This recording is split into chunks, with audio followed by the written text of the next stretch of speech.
Everyone, so far we've finished History Chapter 1, the French Revolution, and Civics Chapter 1, what is democracy, why democracy.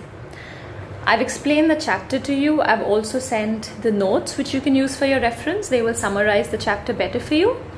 Kindly solve the worksheet. I've also sent the answers of the worksheet to you. I gave you enough time to find the answers, and a lot of you found them also, and that was some excellent work. However, I also forwarded the answers and discussed the same for your convenience and to make things easy.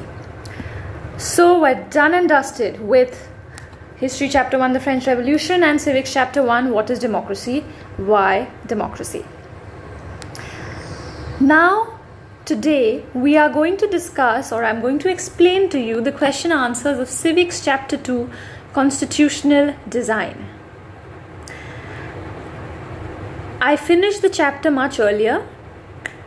All the material and all the videos are available on the ERP platform. I have also forwarded the worksheet.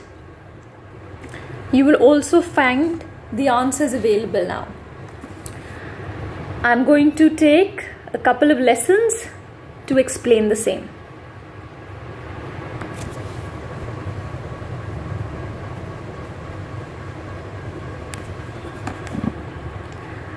Apartheid was a system unique in South Africa. Discuss the struggle of ANC, or the African National Congress, against it. Apartheid was the name of a system of racial discrimination unique to South Africa. The white Europeans imposed this system on South Africa. The apartheid divided the people and labeled them on the basis of their skin color. The white rulers treated all non-whites as inferiors. The non-whites did not have voting rights. Now, to have a look at these points, we know what apartheid is. It was a racial discrimination system that was practiced in South Africa. South Africa has a majority of a population of people whose skin color is black, but they're the minority. The ruling were people with white skin color, and they practiced this racial discrimination called apartheid, where there were no voting rights for black people. They were not allowed in public places. Movie theaters were different, swimming pools were different, restaurants were different, and so on and so forth. This divided the people, it degraded the people, it humiliated the black people.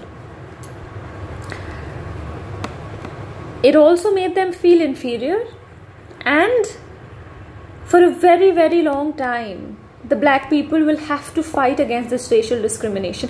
If you've been watching the news, you would have noticed or you would have heard about the death of George Floyd that happened in the United States of America. The USA grants rights to Afro-Americans. They have equal rights. However, this prejudice or this idea of racial discrimination is so inherent in the society and in the system that it is still practiced. And that is why today, world over, people have once again started protesting against this sort of differentiation. If you come back to India, we also see it in our country.